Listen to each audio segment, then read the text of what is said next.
Chapter 15, Founding the Public School.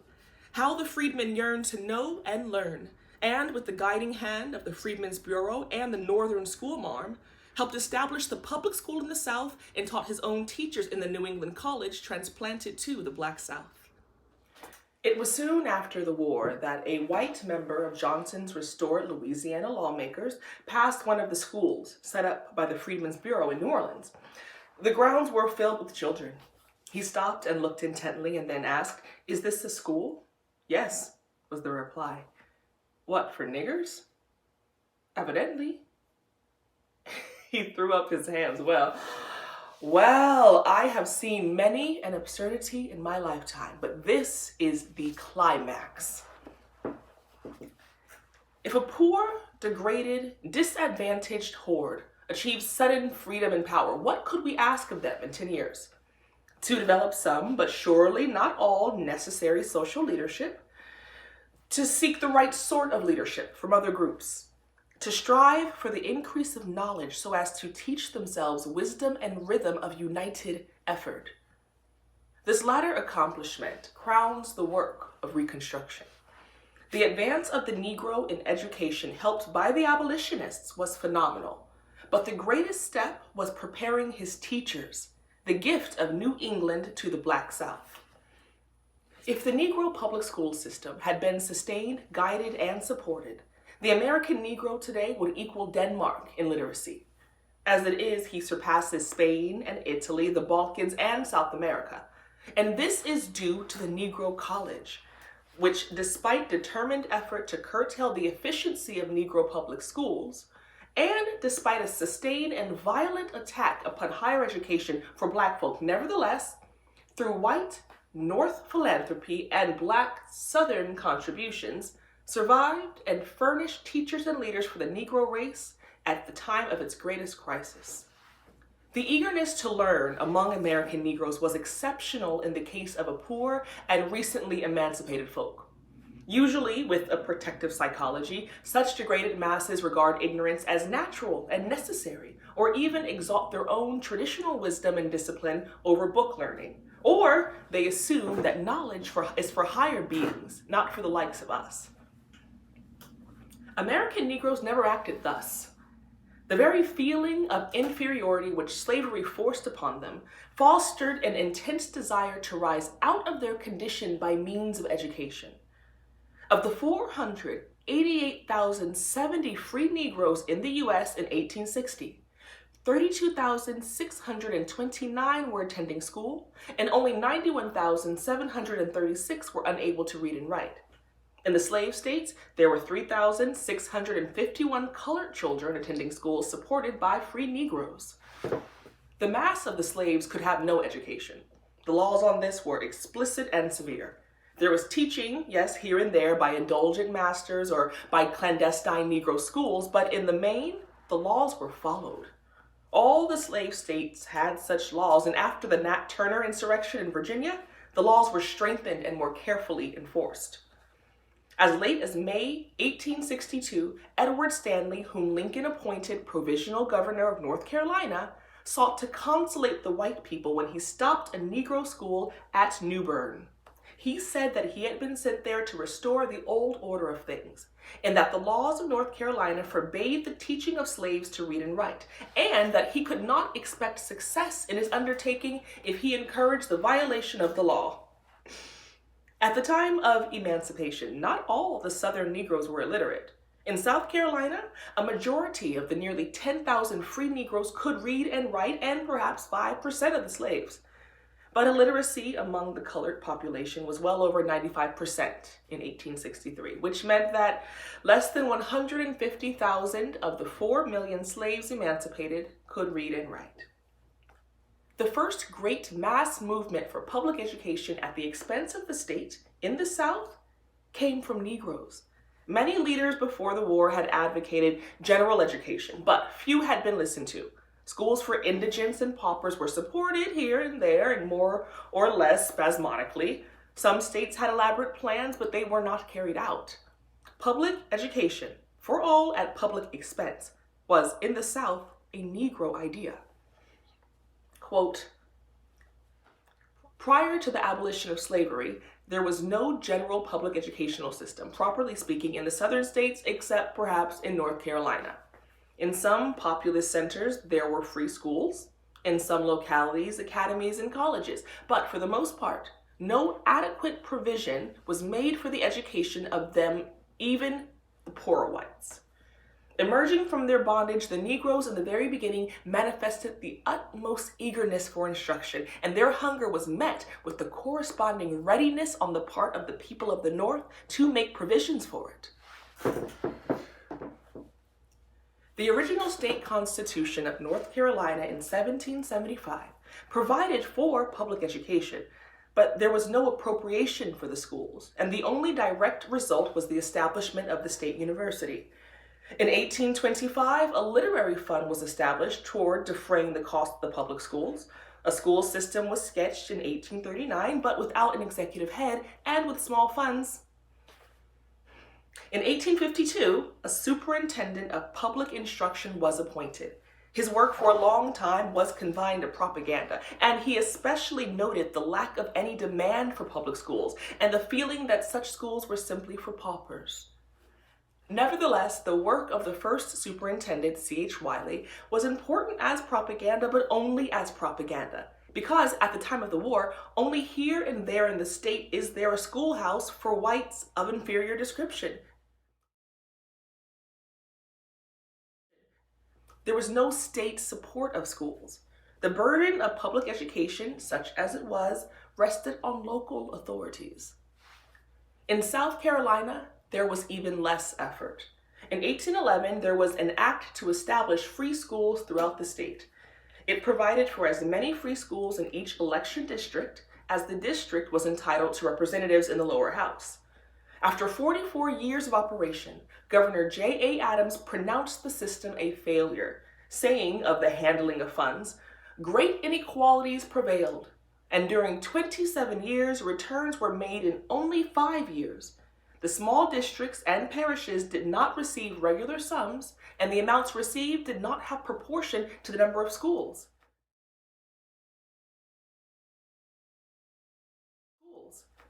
After 1815, the annual appropriation was $37,000 annually, nearly $1.5 million of all, in which only $109,740 was accounted for. In December 1855, Governor Adams pled for the appointment of a superintendent of education. "Let us at least make this effort, and if the poor of the land are hopelessly doomed to ignorance, poverty, and crime, you will at least feel conscious of having done your duty." He was, of course, referring only to the whites, and did not himself seem to believe much in the educability of the poor. In Virginia, Armstead reports that in 1851, less than 1/2 of poor white children were attending any schools, and those attended only 11 weeks of the year. This pitiable result was obtained with the cost to the state of $69,000. Thomas Jefferson, in the 18th century, had evolved a school system for whites with industrial schools for Negroes, but there was a bitter and successful opposition, and as Jefferson himself said, "Such a permissive scheme was doomed to failure from the very moment of its inception." In Georgia, the Constitution of 1777 had spoken of schools, but nothing was done. Some private academies were incorporated in 1783 and permission given from the governor to grant a few thousand acres of land for erection of free schools, but few, if any, grants were actually made. In 1815, $250,000 was appropriated, known as the Poor School Fund. Nothing further was done until the legislature of 1851, when something was added to this fund to pay tuition for the children of parents too poor to pay for anything. The whole fund for education as late as 1865 was only $23,355. Governor Brown urged a system of public schools before the war, but the legislature did nothing but to make a small increase of this poor school fund. In 1858, a movement was started in Atlanta, looking toward the establishment of a system of free schools in Georgia. A.N. Wilson went to Rhode Island to look into the public school system there, and on his return held several meetings culminating in a meeting October 6, 1858, called by the mayor. The chairman appointed a committee, but some of the members of the committee took charge of the entire movement and blocked it. The original movers, seeing that they had lost control, withdrew, and the proposal fell through. The Constitution of 1865, under the provisional government, gave the legislature permission to appropriate money for the promotion of learning and science and for the education of the people.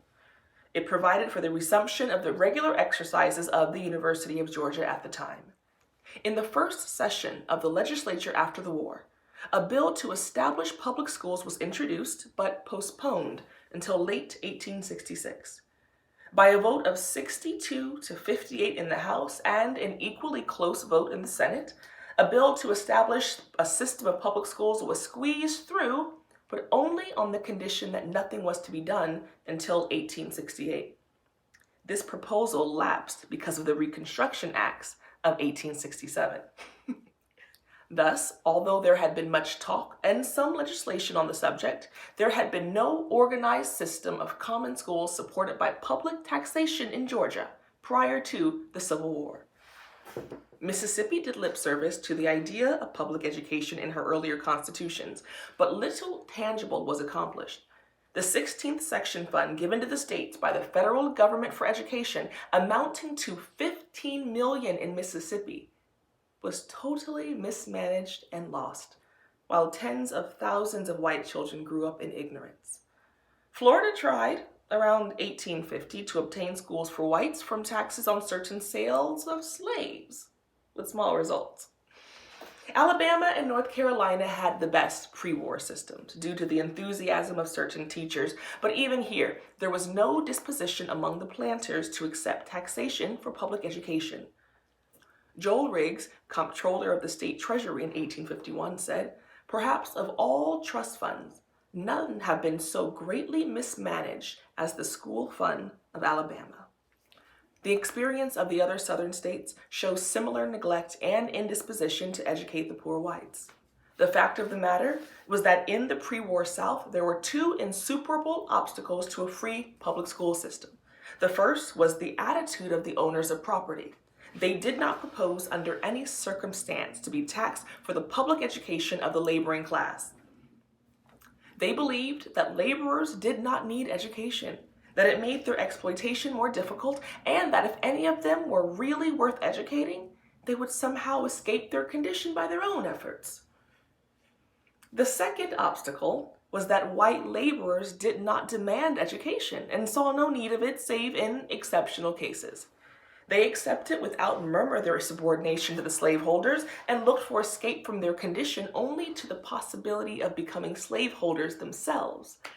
Education they regarded as a luxury connected with wealth. It was only the other part of the laboring class, the black folk, who connected knowledge with power, who believed that education was the stepping stone to wealth and respect, and that wealth without education was crippled. Perhaps the very fact that so many of them had seen the wealthy slaveholders at close range and knew the extent of ignorance and inefficiency amongst them led them to that extraordinary mass demand on the part of the black laboring class for education. And it was this demand that was the effective force for the establishment of the public school in the South on a permanent basis for all people and all classes. If the planters opposed schools for poor whites, they all the more regarded Negro schools as absurd. The unalterable conviction of most white Southerners was that Negroes could not and would not learn, and thus their education involved an unjustifiable waste of private property for public disaster. D.R. Granton, a native Virginian, testified before the Reconstruction Committee in 1866, saying, "They cannot educate themselves. They are not disposed to educate themselves."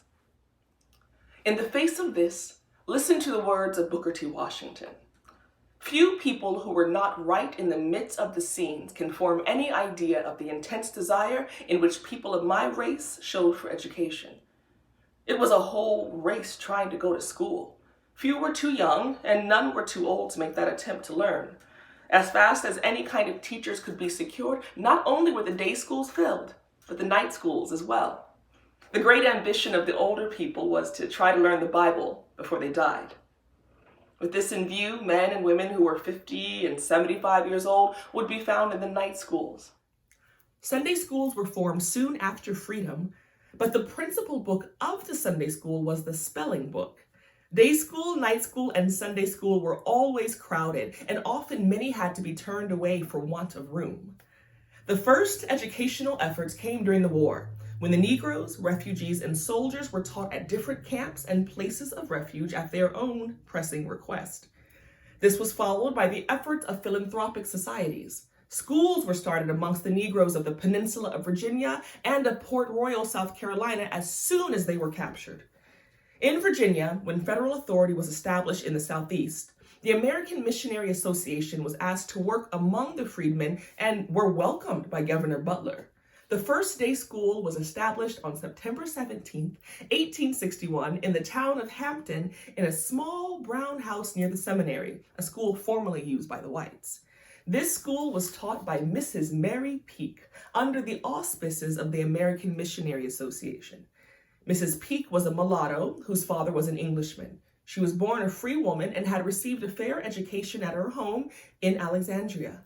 She wanted to help her race, and she had gone amongst the slaves during slavery to help to teach them to read and write. She held the school at Hampton, however, only until the next spring, when she died of consumption at the early age of 30. Her school was not only the first one at Hampton, but the first of the kind in the South. Around the small school she began followed the other schools in the Hampton vicinity, all of which led to the Hampton Institute of today. In January 1862, Solomon Peck had opened a school in Beaufort, South Carolina, and Bernard Lee at Hilton Head. In February 1862, Edward L. Pierce and General Thomas W. Sherman sent out a call to the highly favored and philanthropic people of the North to send volunteers to teach both the old and young the rudiments of civilization and Christianity. Freedmen's Aid Societies were formed at Boston, New York, and Philadelphia, and 41 men and 12 women teachers went to Port Royal in March. 8 schools were in operation by May, and within a year, 30, with 3,000 students. Officers held schools for Black soldiers, and many Negroes who had bought abandoned lands opened schools at their own expense. Port Royal schools in 1855 had 60 teachers. Schools for their children had been supported by the free Negroes of Charleston since 1744, openly at first, clandestinely after the law forbade them. When Johnson was inaugurated, the event was celebrated in Charleston, South Carolina, by opening the public schools to all children without distinction of color. 25 of the 42 teachers were colored. The Tribune said, March 10, 1865, quote, "So the thing is done. The loyal white people, the Irish and German population, have shown that they are quite willing to let their children attend the same school with the loyal Blacks. Although it is true that no attempt to unite them in the same room or classes would have been tolerated at that time. But in the playgrounds, white and Black boys joined into the same sports as they do in the public streets. There can be no doubt now that this great step has been made. All the prejudice against equal educational advantages will speedily vanish. And indeed, it is the truest hypocrisy in the city where very old families have aided in obliterating all the complex distinctions by mingling their blood with that of their slaves." In the rooms where the colored children assembled, there were many children with clear blue eyes, pure white skins, long silky hair without kinks. And yet, they were classed with the Negro population by the former rulers of the city. End quote. The Tribune. A month later came a significant celebration. I walked to the square with William Lloyd Garrison. Think of the great pioneer abolitionist of Boston in the streets of Charleston. As Mr. Garrison entered the square, he was introduced to about 2,000 children by Mr. James Redpath, Superintendent of Public Instruction. When the children were told who Mr. Garrison was, they surrounded him, threw up their hats and caps, caught hold of him, fell down over each other. They sent up shout after shout of such welcome and greeting as I might safely say was never before seen on the soil of South Carolina. Many private schools were established, one by Jonathan C. Gibbs, afterwards superintendent of schools in Florida, another by F.L. Cardozo, who became state treasurer of South Carolina, and others in various parts of the state. In the second year of freedom, 23 schools in different localities were built by Negroes, aided by the Freedmen's Bureau and philanthropy. The freedmen contributed to the support of school teachers $12,252 and another $500 to schoolhouses. In Beaufort, the Negroes opened up a free high school, bought and supported almost entirely by them as early as 1867. In the West, General Grant appointed Colonel John Eaton, afterwards United States Commission of Education, to be superintendent of freedmen in 1862. He sought to establish and regulate schools and succeeded in organizing a large system. Louisiana had schools for free Negroes supported by them before the war. Afterward, the Army established a large system. On March 22, 1864, General Banks, on his own responsibility, had made provisions for the establishment of schools for freedmen by an order issued which did not meet the approval of many in Louisiana. He appointed a board of education of 3 persons and granted it large powers. It was to establish 1 or more common schools in every school district defined by the provost marshal, to acquire by purchase or otherwise lands for school sites, to erect schoolhouses, and to employ teachers so far as practical among the loyal citizens of Louisiana, to furnish books, to provide every adult freeman with the library costing $2.50, this amount to be deducted from the wages of said freedmen, and finally, to levy for those purposes a school tax on real and personal property in every school district. When the collection of the general tax for Negro schools was suspended in Louisiana by military order, the colored people were greatly aroused and sent in petitions. One of these petitions, 30 feet in length, represented 10,000 Negroes who signed mostly with marks. They offered to pay a special tax if the schools could be kept going.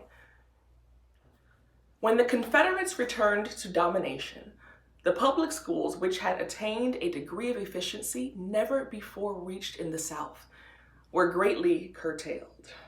110 of the teachers, many of them native-born, were dismissed at once, and their places filled with intolerant Confederates.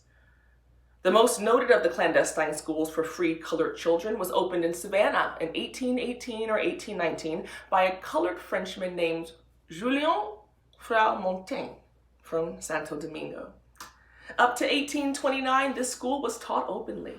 After December 1829, it was made a penal offense to teach a Negro or free person of color to read or write. Frère-Montaigne's school, however, flourished clandestinely for many years and, in a sense, laid the foundation of the new state system of public education. It gave equal school privileges to all children regardless of race or color. The public school system of Georgia started in conference in Savannah, December 1864, when Stanton, Secretary of War, and General Sherman met 5 or 6 leading Negroes and decided upon schools. It was a notable gathering. The Colored Committee consisted of 8 or 10 leading colored ministers of Savannah.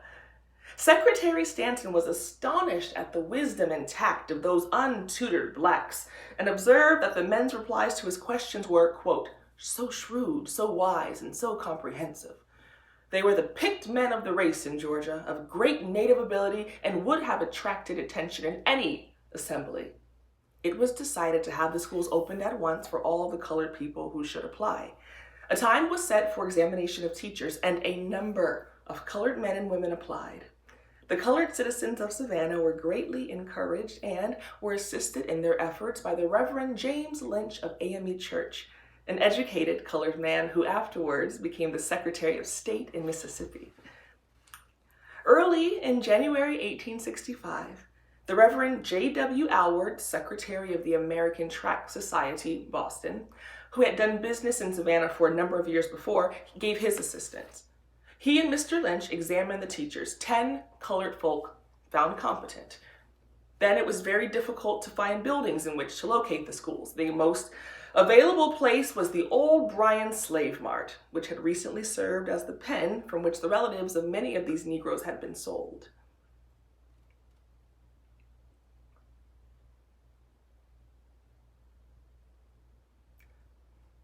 The bars which marked the slave stalls were knocked down to make more space for seating.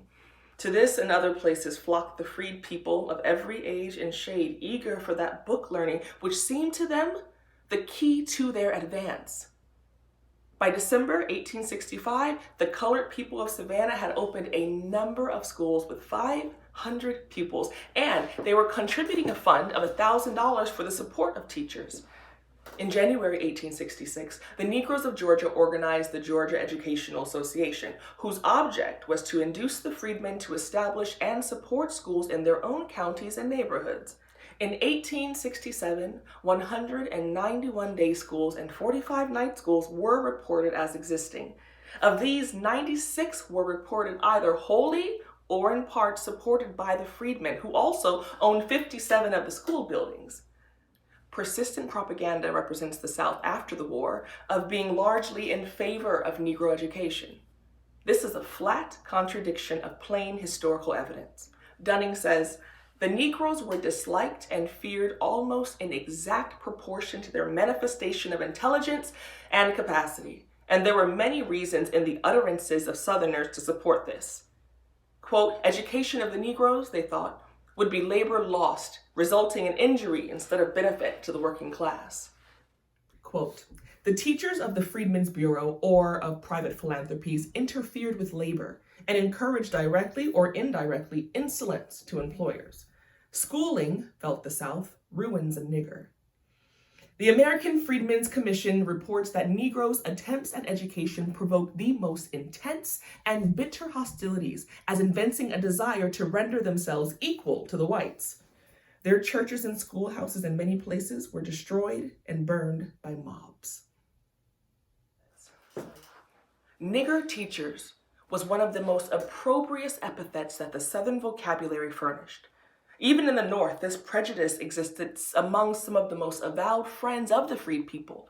And it is a singular fact that one of the early freedmen aid societies was rent asunder by the unwillingness of a part of its membership to cooperate in any movement looking toward the education of the Negro, though they were willing to provide him with food and clothing in order to prevent suffering and death.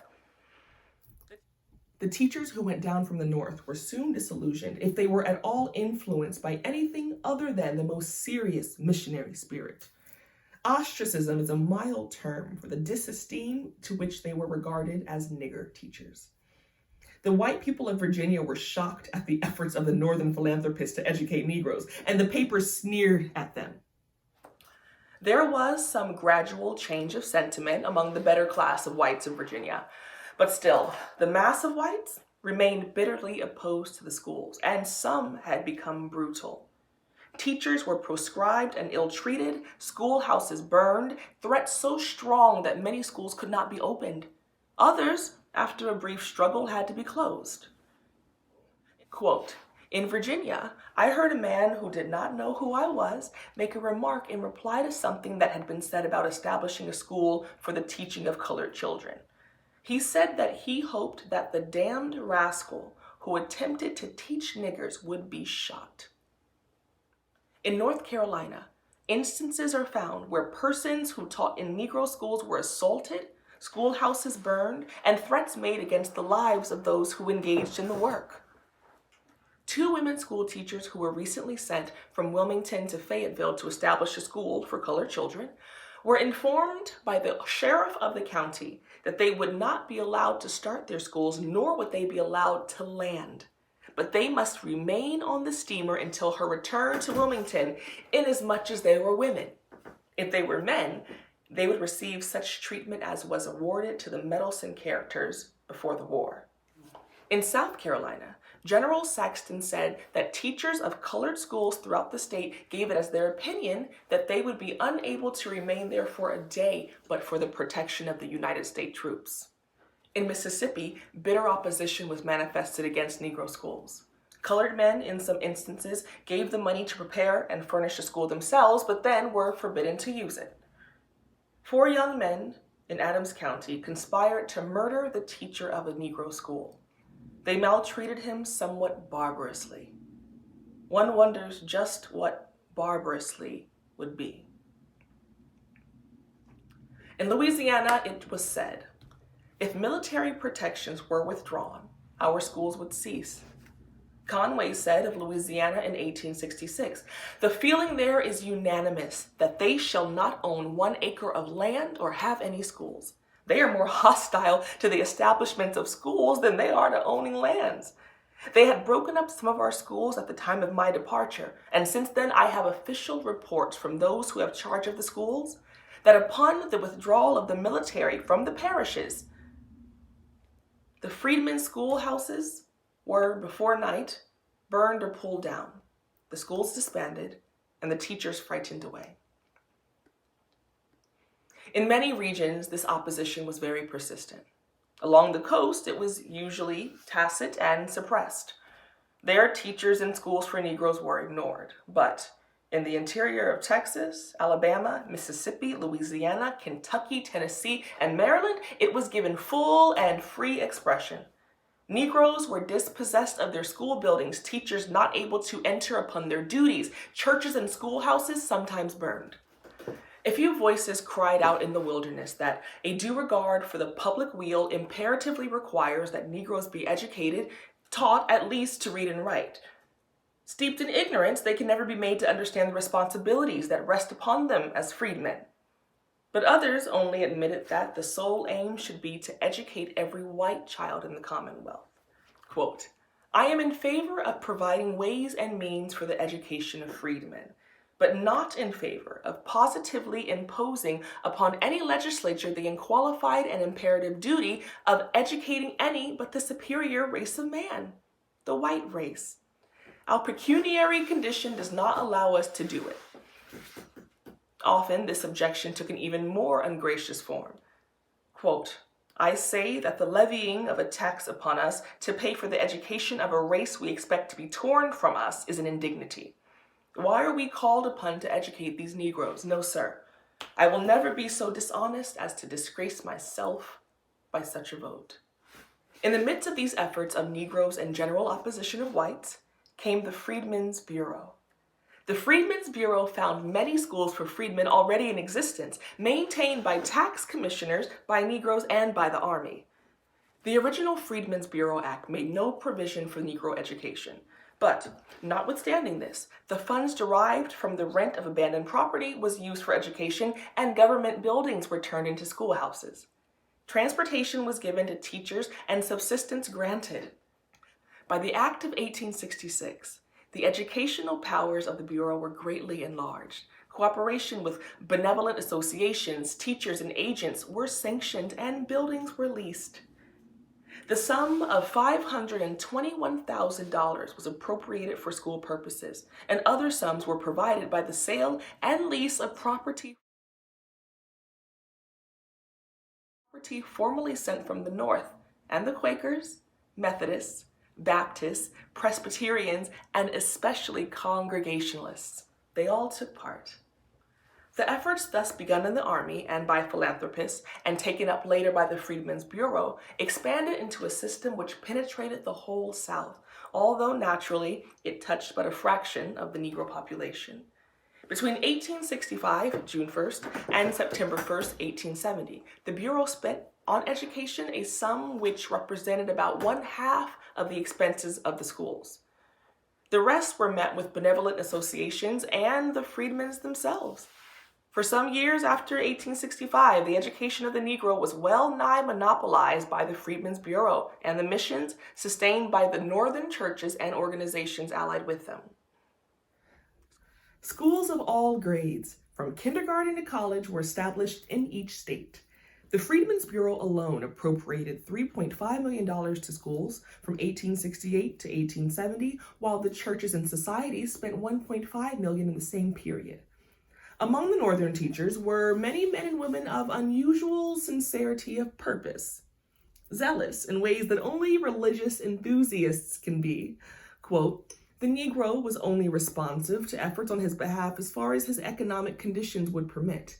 It is nevertheless both interesting and astonishing to realize that between 1866 and 1870, the freedmen contributed in cash $785,000 to their schools.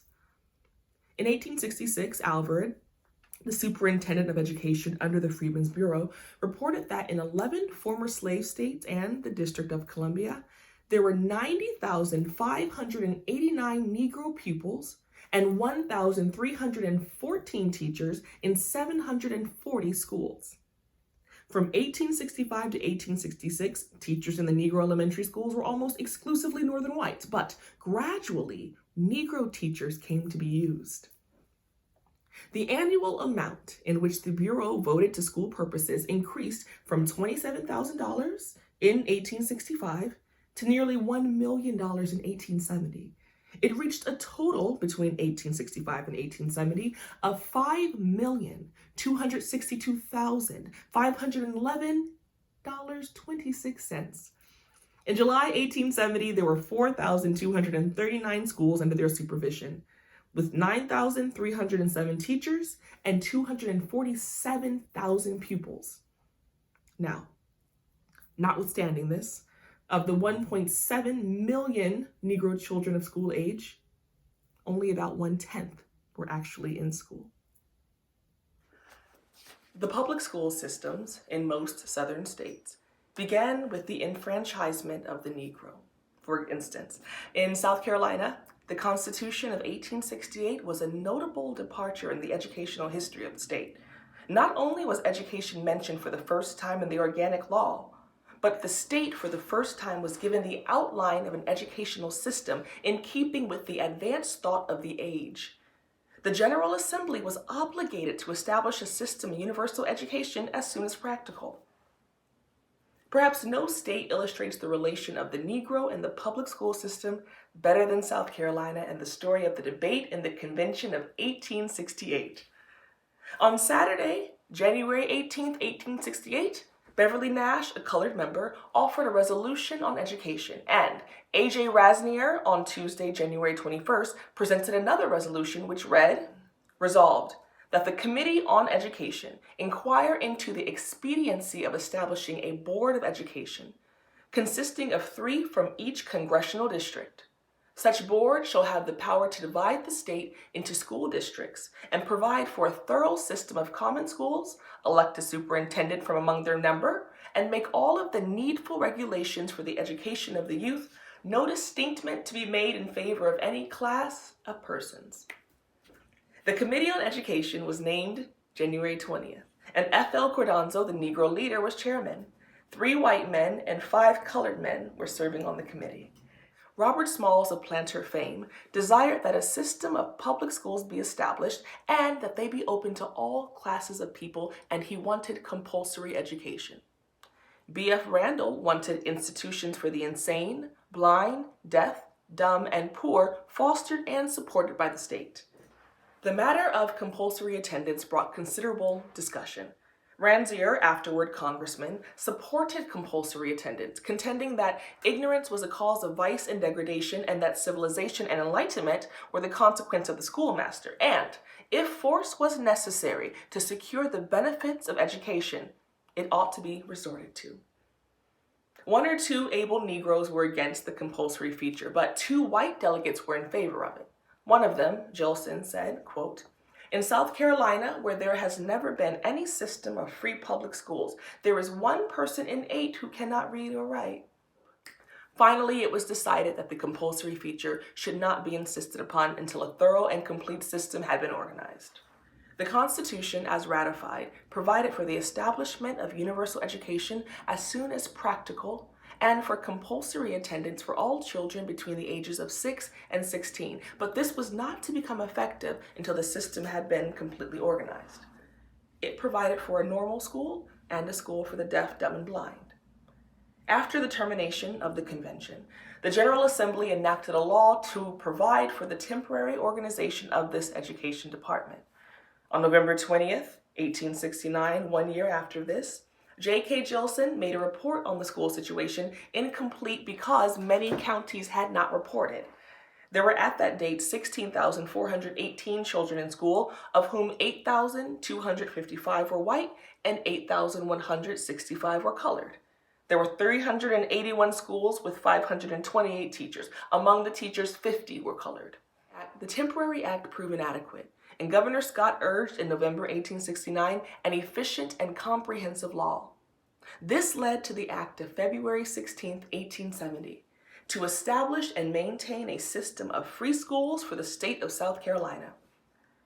An examination of its provisions reveals that it is no gross exaggeration to state that it was the most comprehensive and most beneficial legislation to the state of the South Carolina that has ever been enacted. Textbooks were to be provided at cost or free to the poor. June 4th, 1870, there were 30,448 children in 769 schools, and the average pay of the teachers, $35 a month. The superintendent complained of the inexperience of the school officers, want of suitable schoolhouses, scarcity of good teachers, the apathy and opposition to the new system, and also the inadequacy of the appropriation. Besides this, there was deep prejudice against mixed schools. The public press of the state held the whole educational system up to ridicule, abused officers, belittled their efforts, and everyone else remained silent. The number of colored pupils attending school in 1869 was 8,163. In 1870, there were 15,894. The number of white pupils in 1869 was 8,255. In 1870, 11,122. The repeated failure on the part of the state to meet in full its appropriations for school purposes has been a fruitful source of sore perplexity for these officers, and a very serious detriment to this cause. Evidently, the quote, school system was operated in a most inefficient manner, and there was a gross misappropriation of the school funds. From year to year, Jolson was able to report progress.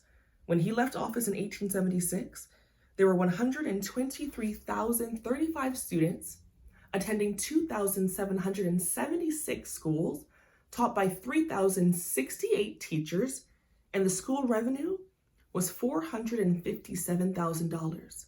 Now, we may assume that had the Reconstruction government not been overthrown in 1877, it would have given the state an excellent school system.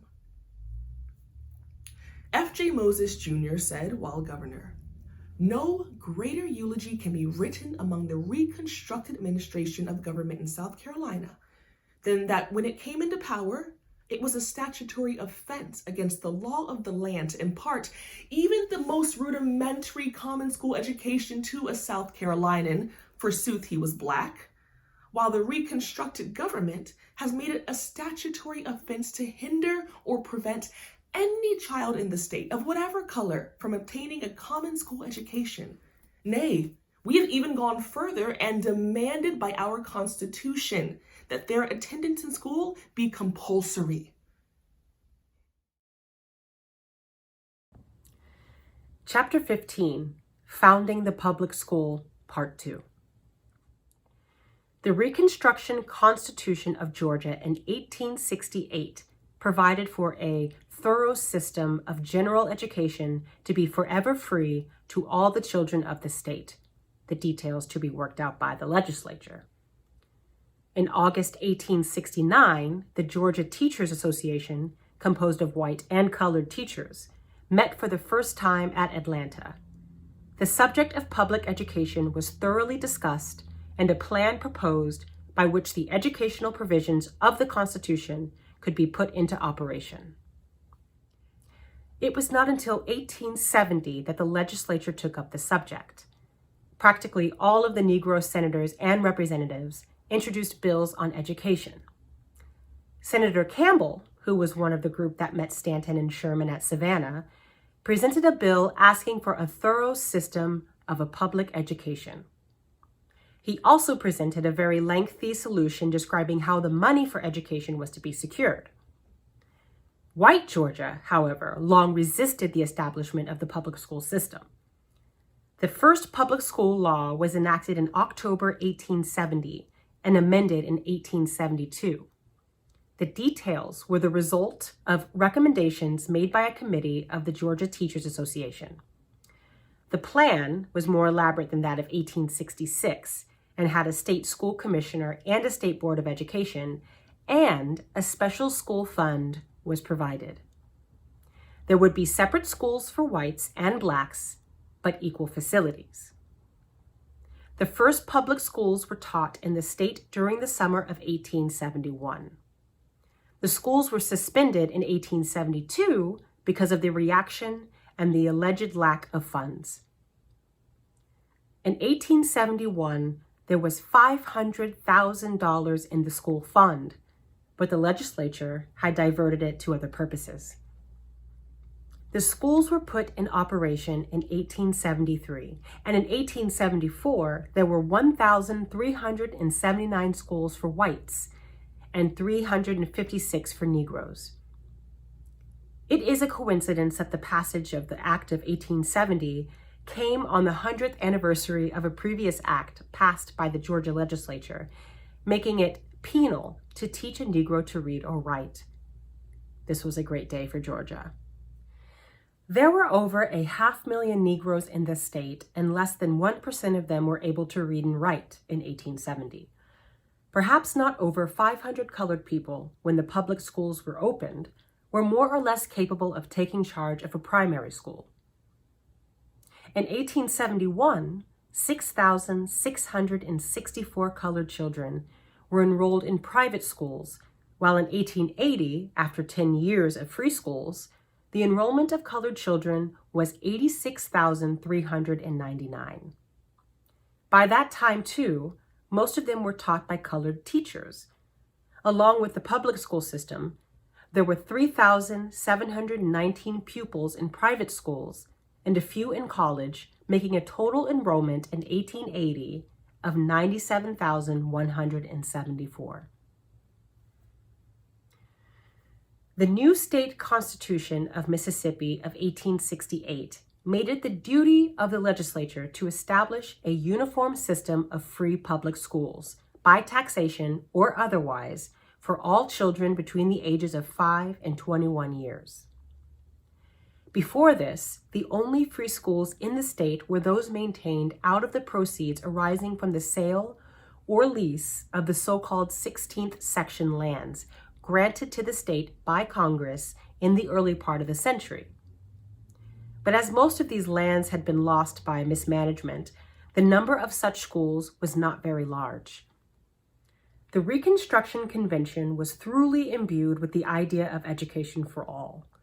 The Constitution made it the duty of the legislature to encourage by all suitable means the promotion of intellectual, scientific, moral, and agricultural improvement by establishing a uniform system of public schools for all children between the ages of 5 and 21 years. Constitutional provision was made for a permanent school fund, and the legislature was empowered to levy a poll tax not exceeding $2 per capita. Many difficulties were encountered in the early life of Mississippi's new school system, and its progress was slow. Objections to Negro education were early apparent. The school report of 1873 says, again, it is objected that a general tax compels white men of the state to educate the children of the Negro. But as the Negro forms a majority of the entire population of the state, and in an eminent degree a majority of the producing classes, as such classes of every population, the laborer, tenant, and consumer indirectly bear the burdens of taxation. It follows that an assessment upon the property of the state would be principally paid by the Negro, and, therefore, the ground of complaint, if any, against a general tax is with the colored people and not with the white. During the first year of free education in Mississippi, State Superintendent Peace reported that more than 3,000 free schools had been opened with an attendance of 66,257 pupils. Of the 3,500 teachers employed, all except 399 were white. The total expenditure for public education for the year exceeded the government expenditures for all other purposes. Alabama, in 1850, out of 176,657 persons, 5 to 20 years of age, reported 62,728 pupils, mostly in private academies and pay schools, which meant that the bulk of the white poor had no schools. The established public schools were without a state board and, in 1854, spent only $2.50 a year on each enrolled pupil. The public school system of Alabama was established by the state constitution of 1867 and organized in the following year. It was in the continual financial difficulty owing to the bitter opposition of the whites.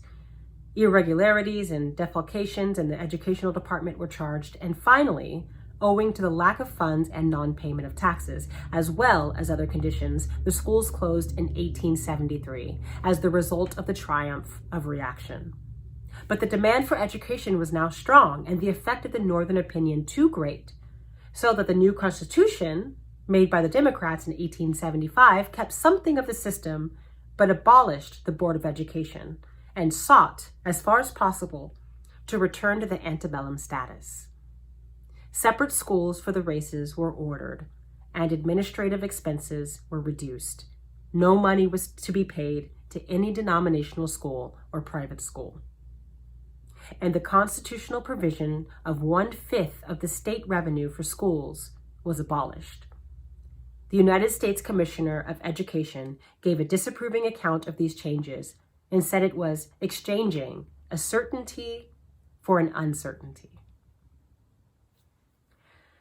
This was in fact a restoration of education to local reactionary control and cutting off all higher training of Negroes from public help. Alabama felt the result of this narrow policy for many years. The Freedmen's Bureau schools in the state reached only a small portion of the Negroes, and there were a few missionary schools.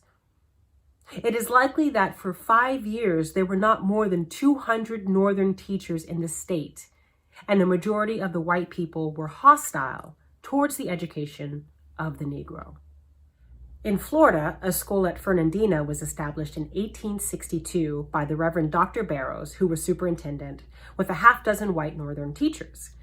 In Jacksonville, the Oddfellows Hall was seized by the United States Provost General and turned over to Dr. Barrows for a school building. Here, a school was open for both Negroes and for whites. When the white school children remonstrated against attending school with black children, Mrs. Hawks, the lady principal, said, "Very well. The colored children will be educated even if you will not." It is reported that this type of argument proved effective, and the two races got along harmoniously in school for a time. Several disturbing factors prevented this experiment in democracy from continuing. First, the schools were built upon military force and outside workers rather than the community itself. And secondly, public education was new to Florida and came at a time when it could least afford to have it from the point of view of finances and personnel. Schools were closed in 1864, but education continued in federal military camps.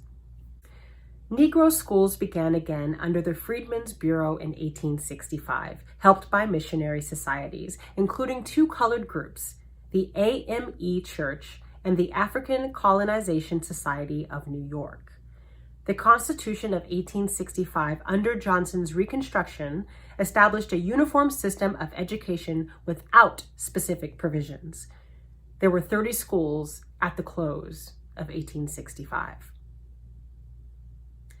The Committee on Negroes recommended immediate education for Negroes, but the legislature of 1866 compromised by establishing a state system of Negro schools under which Negroes were to pay for their own schools. E.B. Duncan eventually became superintendent of both the state and the Freedmen's Bureau schools. This system of schools was based on the plan of making the poor pay for their own education. The schools for freedmen were to be supported by a tax of $1 upon all male persons of color between 1 and 55, and a tuition fee to be collected from each pupil, and the fee for a teacher's certificate, $5, was also to go to the school fund for freedmen.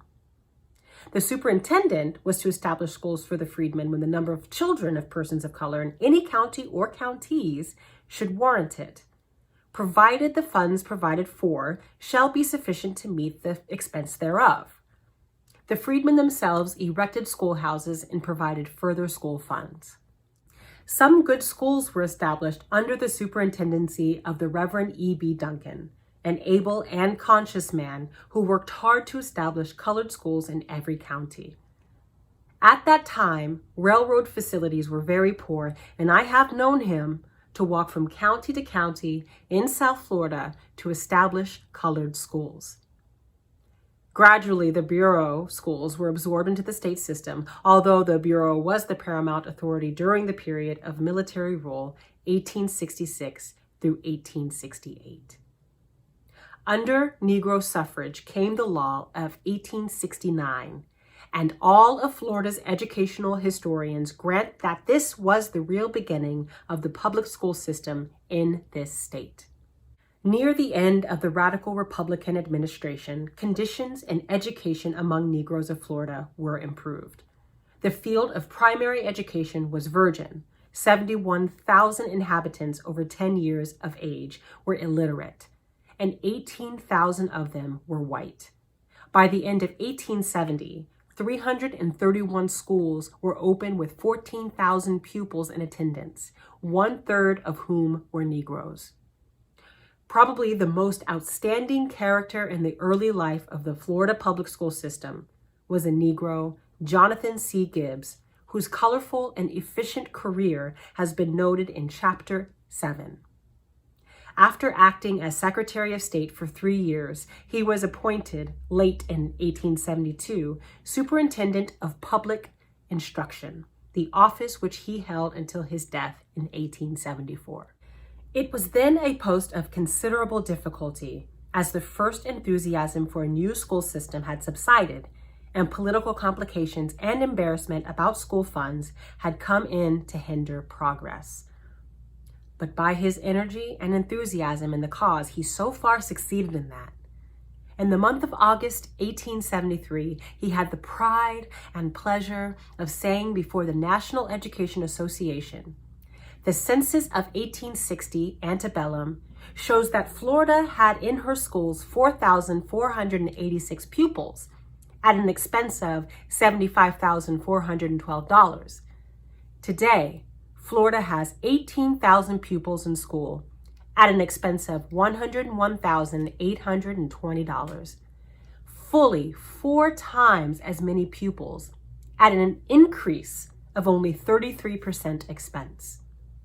In 1876, when the Republicans were driven from power, 676 public schools had been established, with 28,444 pupils, black and white, costing $158,846.36. In North Carolina, Negroes early pushed towards public education. There had been private schools for free Negroes before the war, and they had the example of John Chavis, who studied at Princeton and at what is now Washington and Lee University. Among his white pupils were a United States Senator, a governor of the state, and the sons of a Chief Justice. All accounts agree that John Chavis was a gentleman. When the law stopped him from teaching white students, he taught a school for free Negroes in Raleigh. In 1867, it was reported that many instances had come to notice where the teachers of a self-supporting Negro school had been sustained until the last cent the freedmen could command was exhausted, and where these last had even drawn on their credit in the coming crop to pay the bills necessary to keep up the school.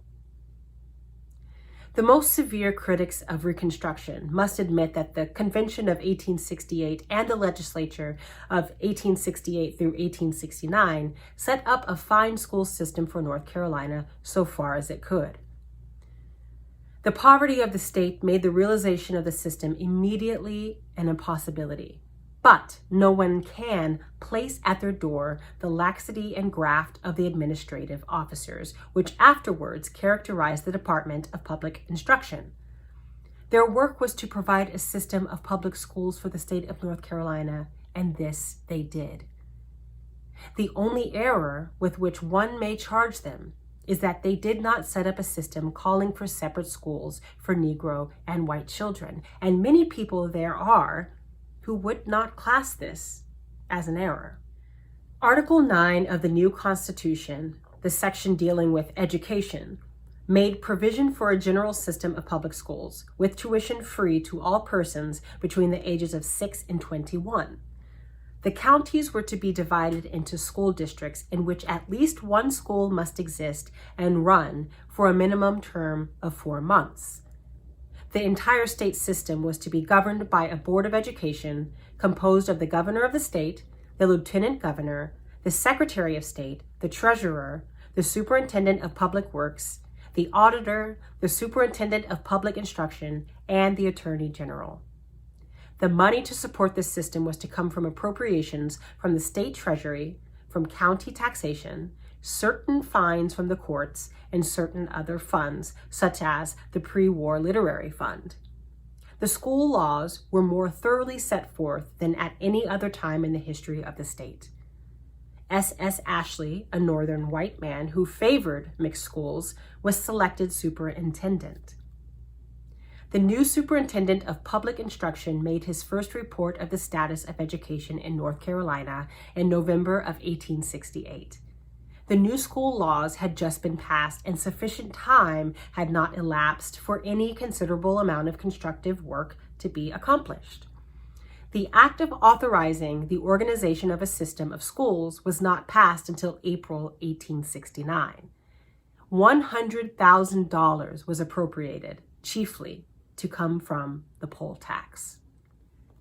This report showed that there was a total of 330,581 children between the ages of 6 and 21 in the state. Of this number, 223,815 were white, and 106,766 were Negroes. There were 1,906 schoolhouses or buildings being used for school purposes, of which 178 could be definitely classed as good, and 685 were just as definitely to be thought of as bad. The remainder of the buildings were probably neither very good nor particularly bad. On the assumption that the legislature would appropriate the $100,000 called for in the school law, Superintendent Ashley apportioned this sum among the counties. The capitation tax was supposed to supplement this so that the total from the state to the counties was reckoned at $165,209.50, or 50 cents per census child. This was only an apportionment, as the first money out of the state treasury, which actually went for the support of public education, was not yet distributed.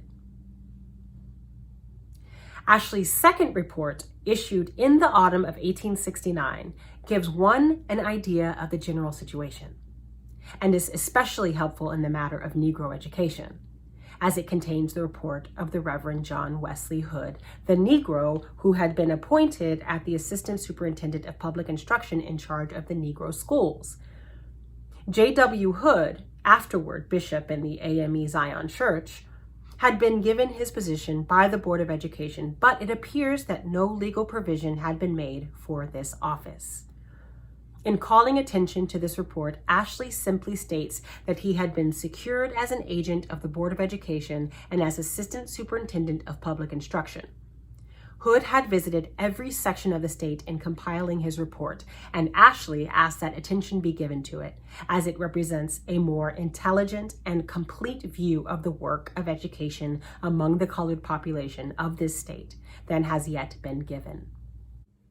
Hood reported that there were 257 Negro schools with an enrollment of 15,647, chiefly carried on by churches and missionary societies.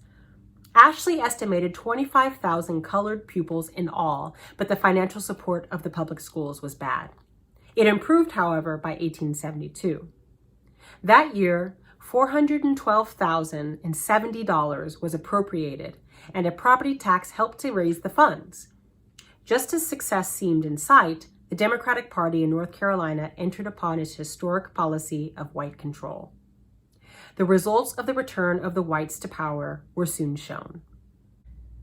In 1870, the the salary of the superintendent of public instruction was reduced from $2,400 to $1,500, and his appropriations for travel and clerks cut off. The state lost the services of both Ashley and Hood. From yet another quarter was Negro education to receive a blow in the same year. The legal life of the Freedmen's Bureau had expired before this time, but the agents had remained in the field, winding up its affairs. The last of the reports dealing with the educational work of the Bureau is dated July 1870. The very fact that it was generally disliked by the Southern whites is testimony in favor of its effectiveness. And though it did antagonize the whites on the question of educating the Negro, it stood behind the schools for these same Negroes until such time as they had become pretty well established. Without the support of the Bureau, it is doubtful if any of these schools for Negroes would have existed very long. Reasons of local hostility and financial stringency made this seem probable. A professor of the faculty at the University of North Carolina, Alexander McIver, was appointed by the new governor to fill out the unexpired term of Ashley. McIver served in this position until January 1st, 1875, when he was succeeded by Stephen D. Poole. Poole promptly stole the money of the Peabody Fund entrusted to his care, proving that theft in North Carolina was not confined to Negroes and carpetbaggers. He was removed from office the following year. In 1872, there were 119,083 white pupils and 55,000 colored pupils in school. For a long time, there was continual fear of mixed schools, but an amendment to the Constitution finally eliminated this. In Virginia, the Constitutional Convention of 1867 through 1868 had 25 Negroes, and they and some of the whites were eager to educate the children. The attempt to establish a public school system was vigorously opposed by the reactionaries, but with the backing of the Negroes, the Constitution provided for a uniform system of public schools to be established not later than 1876. This was adopted by the voters in 1869, and W.H. Ruffner became superintendent of public instruction in 1871. The Constitution did not provide for separate schools, but the laws under it did. And the support of the schools was to be obtained from a corporation tax of $1 and a small property tax. The first schools were opened in 1870, and by the end of the year, there were 2,900 schools with 130,000 pupils and 3,000 teachers. Of these, 706 were Negro schools, with 38,554 pupils.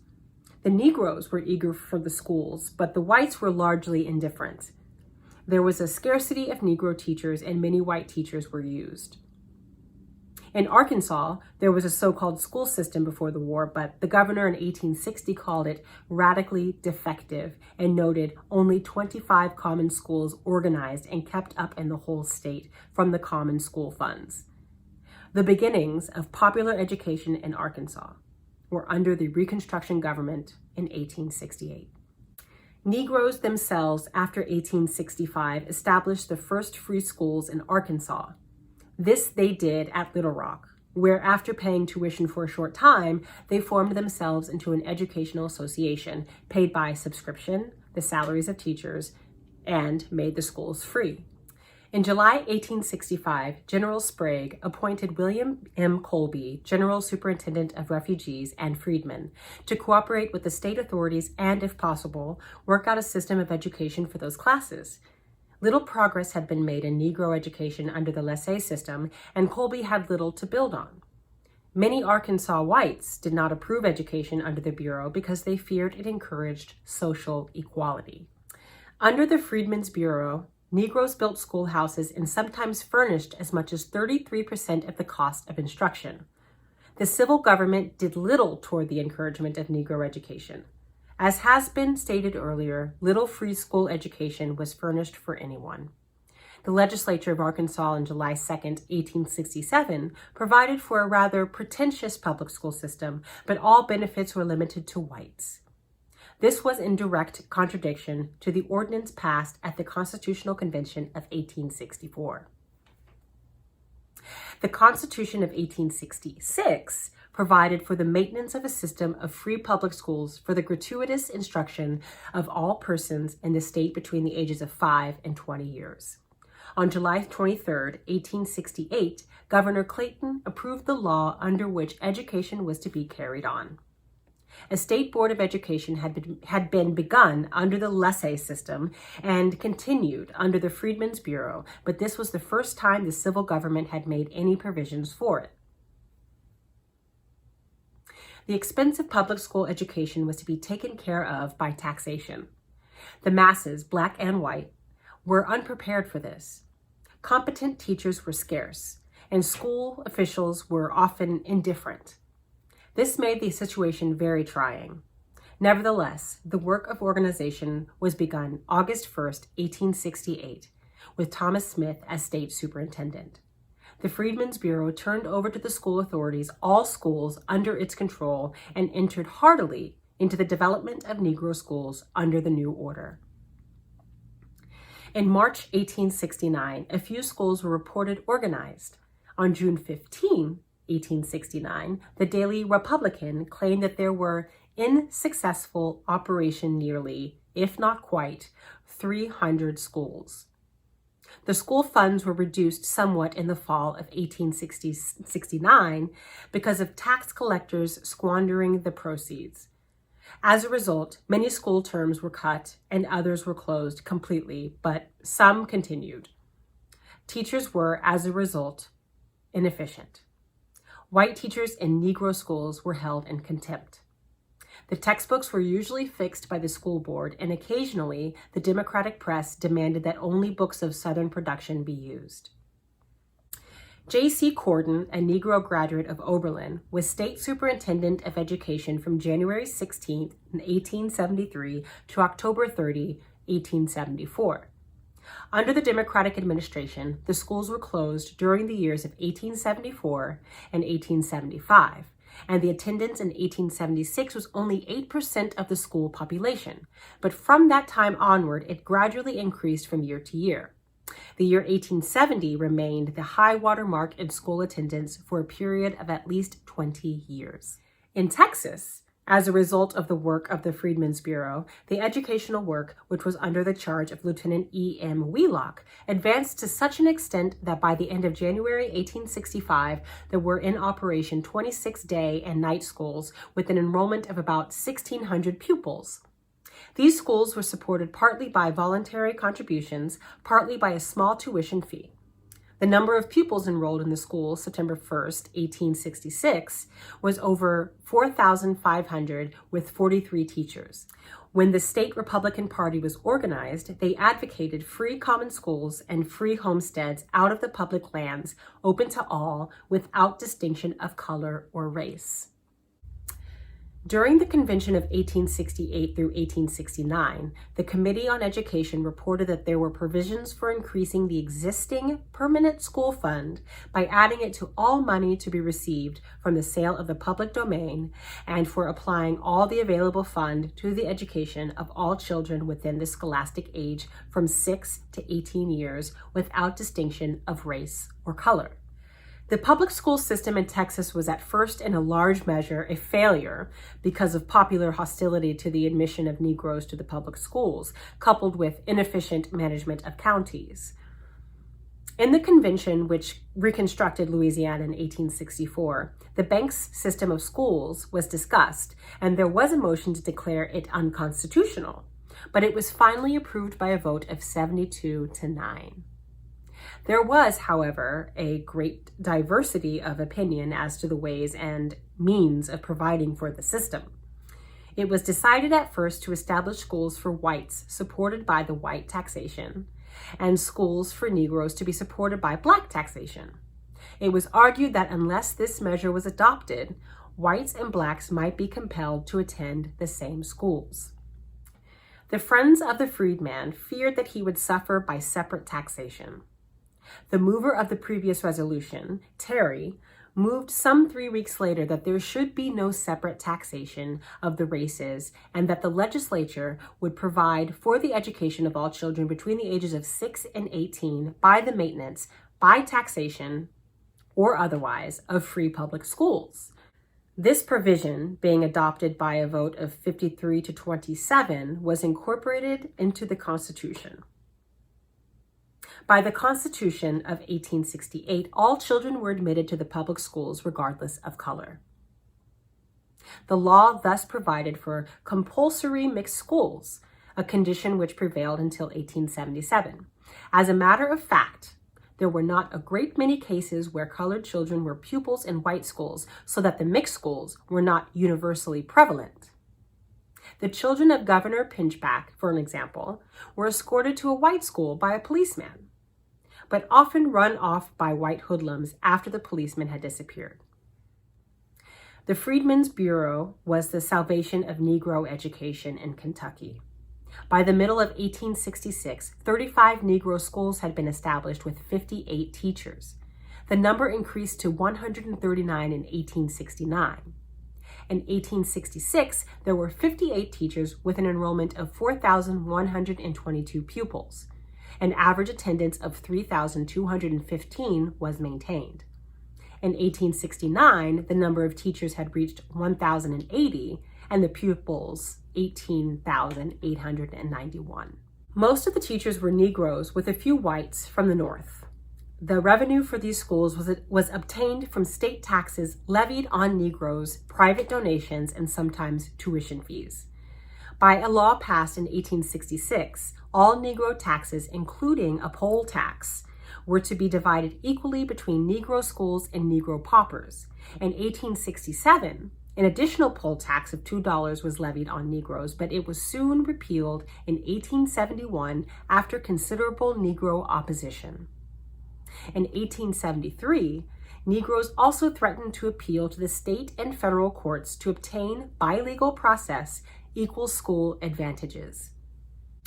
Not until the advent of Sack F. Smith as State Superintendent of Education in 1867 did public school education in Kentucky take on new growth. In the 1869 elections, the people voted an increase in school taxes to 20 mills on the dollar. By 1871, the school receipts had increased from less than $400,000 in 1869 to almost $1 million. The number of districts from 4,477 to 5,177. The number of pupils from 376,000 to 405,000. In the District of Columbia, Negroes began their self-supported schools in 1807. Led by 3 former slaves, a great educational movement began. Other schools followed during the early 19th century, and finally, efforts to start a free school system for Negroes in the district were made in 1856. The project was overwhelmingly defeated by white voters at the polls. In 1862, May 21st, Congress passed an act providing that 10% of the taxes collected from colored people be appropriated to establish public schools for Negroes. 3 trustees for the Negro schools in Washington and Georgetown were appointed by the Secretary of the Interior, but even the meager funds thus provided were only in part turned over to the Negroes. For 2 years, only $736 had been credited to the Colored School Fund, and the first public school for Negroes was not opened until March 1864. In 1864, another act became the fundamental school law for the whole district. This provided that the authorities should set apart every year from all its receipts for educational purposes, such proportionate part thereof as the number of colored children between the ages of 6 to 17 years in their respective cities bear to the whole number thereof for the purpose of establishing and sustaining public schools in said cities for the education of colored children.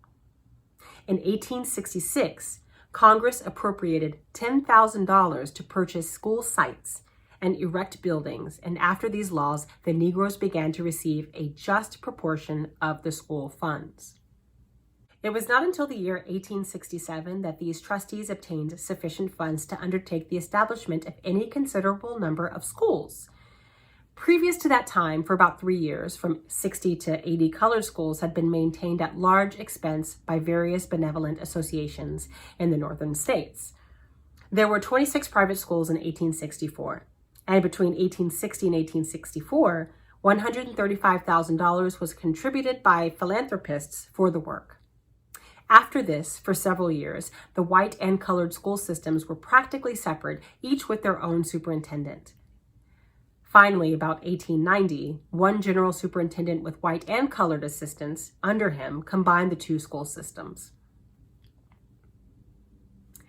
In Delaware, early attempts at the education of the colored youth were made by the Negroes themselves, and it was not until 1875 that schools for Negroes had any recognition by the state. By personal taxes, tuition fees, and voluntary contributions, these people were able to keep up the work of education until the General Assembly of the state assumed the responsibility in 1881. Since that date, the work of educating Negroes has been a matter of public concern, with much discrimination against the colored schools. In the other border states, the development of the Negro schools was somewhat different. Missouri and West Virginia established free schools about the same time that the other states did and made provisions for Negroes.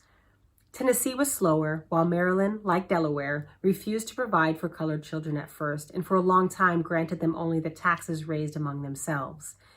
Not until 1880 were the colored children generally in border states put on a legal footing with other children in education. It will be noted that in nearly all southern states, there were continual and well-proven charges of peculation and misuse of public school funds. This was not a part of the general charge of stealing and graft, but was the fault of local county officials.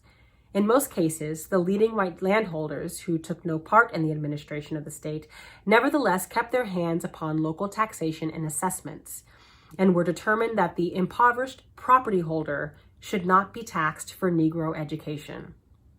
By various methods, direct and indirect, they thus continually diverted the school funds, and this class of white people were primarily the ones responsible for such dishonesty as there was in the administration of local school funds.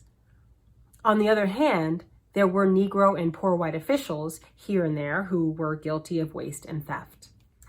During and after Reconstruction, diversion of school funds was common.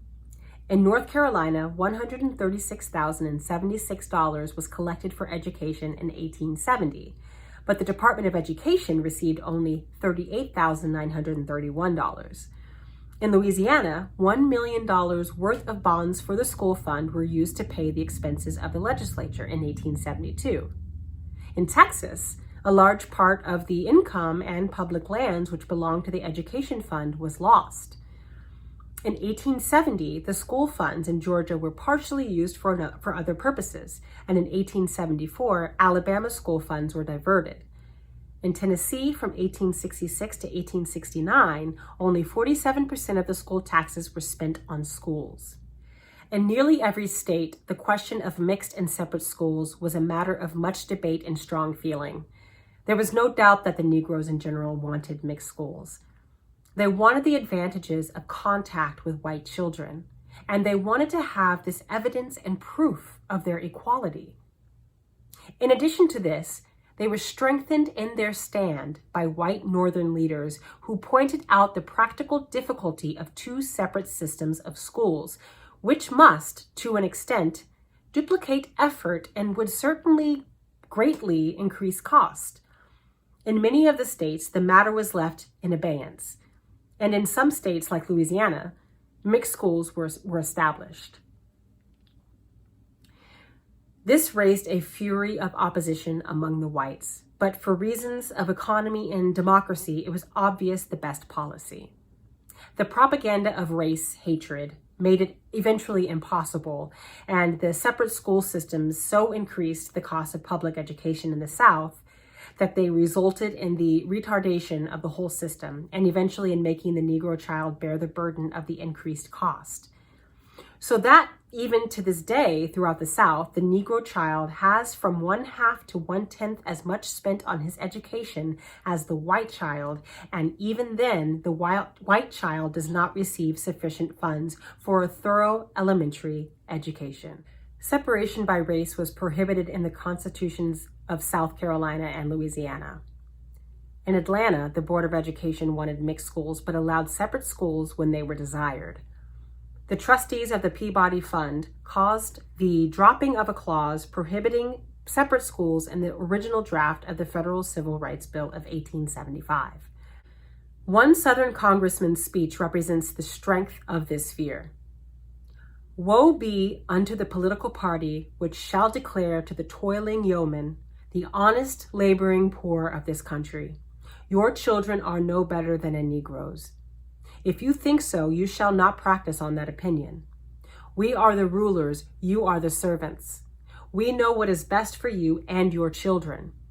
We, the millionaires, we who are paid out of your pockets, will take your money and will send our children to select high schools to foreign lands where no Negroes are, but you who are too poor to pay, shall send your ragged, hungry urchins to the common schools on such terms as we dictate, or keep them away to stray among the treacherous quicksands and shoals of life, to wander on the streets and learn to syllable the alphabet of vice and crime, or stay at home and, like blind Samson in mental darkness, tramp barefoot the treadmill of unceasing toil.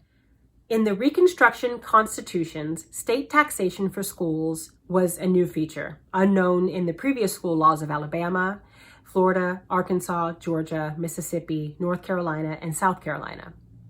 The principle of direct taxation was undoubtedly the most important contribution of the Reconstruction regime to the public school movement in the South. It was perpetuated in all the revisions of these constitutions after 1876, except in Alabama. The victory of Home Rule in 1876 was followed by a period of hostility or at least indifference to public education. In 1879 in Virginia, $1 million belonging to the school fund had been used for other purposes. In Georgia, the legislature of 1876 destroyed $350,000 worth of bonds belonging to the school fund. And Tennessee, in 1869, abolished the general tax for school purposes and the administrative system. The Alabama Constitution of 1875, instead of allocating 1/5 of the state revenue to education, which was the provision of the Constitution in 1868, substituted direct appropriation. In Arkansas, the income from land sales belonging to the school fund was used for other purposes. There were similar reductions of school revenue in Louisiana. In Texas, a voluntary county system was substituted for the state system in 1875 and 1876. The public school system of the South was helped by the gifts of the Peabody Fund in 1867 and 1869. On account of the influences mentioned, it became common throughout the South for all parties to pledge themselves to the cause of public schools. Yet, by some of those strange fatalities of history, the strongest of all influences for educational progress was the very one which during and just after the Reconstruction period undoubtedly checked the cause. That was the race issue. The movement to eliminate the Negro as a factor in politics involved an appeal to passion, to prejudice, and sometimes a misrepresentation of the part of the colored man in Southern progress. It is fair to say that the Negro carpetbag governments established the public schools of the South, although recent researches have shown many germs of the public school system in the South before the war. There can be no reasonable doubt that common school instruction in the South, in the modern sense of the term, was founded by the Freedmen's Bureau and missionary societies, and that the state public school system was formed mainly by Negro Reconstruction governments.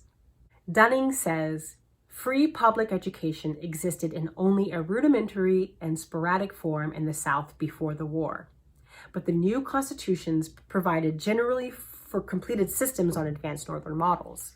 Colonel Richard P. Hallowell adds, the whites had always regarded the public school system of the North with contempt. The freedmen introduced and established it, and it stands today a living testimony. From the beginning of the public school system under Reconstruction and after, the fight between local and state control supervision has been bitter. Local control meant the control of property and racial particularism. It stood for reaction and prejudice. And wherever there was retrogression, particularly in Negro schools, it can be traced to the increased power of the county and district administrators. This accounts for the difficulties corruptions, and failures in Alabama and South Carolina, particularly in most of the other southern states. For the first success of the Negro schools, the South deserved little praise. From the beginning, most of the southern states made the Negro schools just as bad as they dared to in the face of national public opinion, and every cent spent on them was taken from Negro rents and wages and came back to the property holders tenfold in increased opportunities for exploitation. It is said, for instance, in one state, there were to be free public schools. The blacks were to be the chief beneficiaries of the new system, but the whites would pay the taxes. Whites considered such education either useless or positively dangerous to society. Of free, self-sacrificing gifts for the sake of Negro uplift and intelligence, the vast majority of Southern white people contributed almost nothing. In recent years, under the influence of educational leaders like Atticus Haygood and James Dillard, the support of Negro education in some Southern states has become more enlightened and generous. This is particularly true in North Carolina, West Virginia, and Texas. Improvement under unusually bad conditions may be noted also in Louisiana, Virginia, and Delaware. The situation in South Carolina, Florida, Georgia, and Alabama, and Mississippi is still reactionary and deplorable, while the improvement in Arkansas, Tennessee, and Kentucky is not great. Finally, the movement that saved the Negro public school system was not enlightened Southern opinion, but rather that Northern philanthropy, which at the very beginning of the Negro education movement contributed toward the establishment of Negro colleges. The reason for them at first was to supply the growing demand for teachers, and was also a concession to Southern prejudice, which so violently disliked the white teacher in the Negro school. This led to the establishment by 1879 of 84 normal and high schools and 16 colleges with over 12,000 students. But these institutions soon saw a higher mission. In the midst of reaction and disfranchisement, of poverty and growing caste, they became the centers of a training in leadership and ideals for the whole Negro race, and the only fine and natural field of contact between white and black culture. The fathers of 40 years ago anticipated the criticisms of later years as to the wisdom of colleges for the development of backward race. So they said, "Let it be granted that other lines of education are imperative. Colleges also certainly are needed, and we must set the standards for the education of the race now. Thorough training, large knowledge, and the best culture possible are needed to invigorate, direct, purify, and broaden life, needed for the wise administration of citizenship, the duties of which are as sure to come as the sun is to shine. Though today or tomorrow may be cloudy, needed to overcome narrowness, one-sidedness, and incompleteness." Howard University and Freedmen's Hospital are survivals of the Freedmen's Bureau. Howard University was chartered in 1867, and General O.O. Howard, head of the Freedmen's Bureau, was made its first president. Succeeding as presidents were W.W. Patton, J.E. Rankin, who wrote "God Be With You Until We Meet Again," and John Gordon, a lineal descendant of Jonathan Edwards. On its governing board have been Douglas, Langston, and Bruce. It has the largest Negro medical center in the United States and has furnished about half of the Negro lawyers. Berea College was started by John G. Fee, a Kentuckian who became an abolitionist. After the war, colored students were admitted, and a brother of the president of Oberlin was at the head of the school.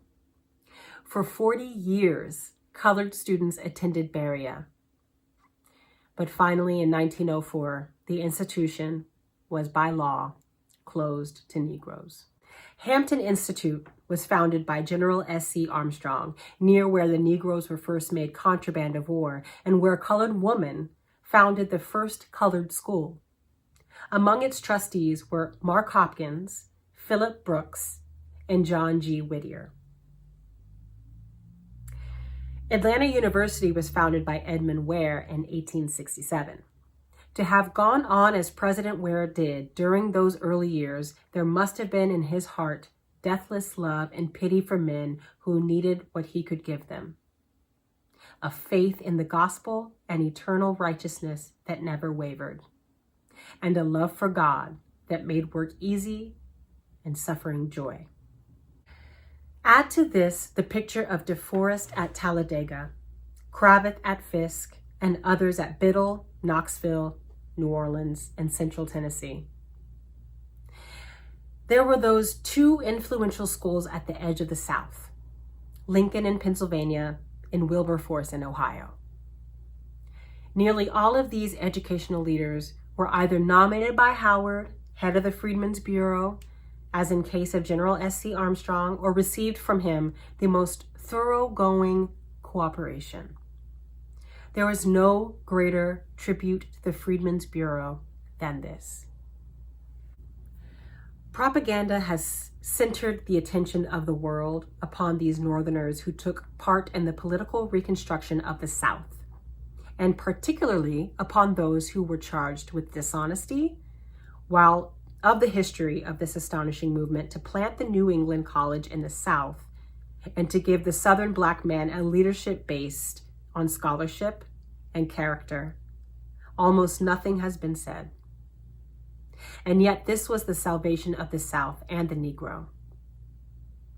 These carpetbaggers deserve to be remembered and honored. Without them, there can be no doubt that the Negro would have rushed into revolt and vengeance and played into the hands of those determined to crush him. As it was, when reaction triumphed in 1876, there was already present a little group of trained leadership which grew by leaps and bounds until it was gripped and held the mass of Negroes at the beginning of the 20th century. Had it not been for the Negro school and college, the Negro would, to all intents and purposes, have been driven back to slavery. His economic foothold in land and capital was too slight in 10 years of turmoil to effect any defense or stability. His Reconstruction leadership had come from Negroes educated in the North, and white politicians, capitalists, and philanthropic teachers. The counter-revolution in 1876 drove most of these, save the teachers, away. But already, through establishing public schools and private colleges, and by organizing the Negro Church, the Negro had acquired enough leadership and knowledge to thwart the worst designs of the new slave drivers. They avoided the mistake of trying to meet force by force. They bent to the storm of beating, lynching, and murder, and kept their souls in spite of public and private insult of every description. They built an inner culture which the world recognizes in spite of the fact that it is still half strangled and inarticulate. There is wide wonder in it all, that from degraded rest and servile toil, the fiery spirit of the seer should call these simple children of the sun and soil. O black slave singers, gone, forgot, unfamed, you alone, of all the long line of those who've sung untaught, unknown, unnamed, have stretched out upward, seeking the divine. James Weldon Johnson.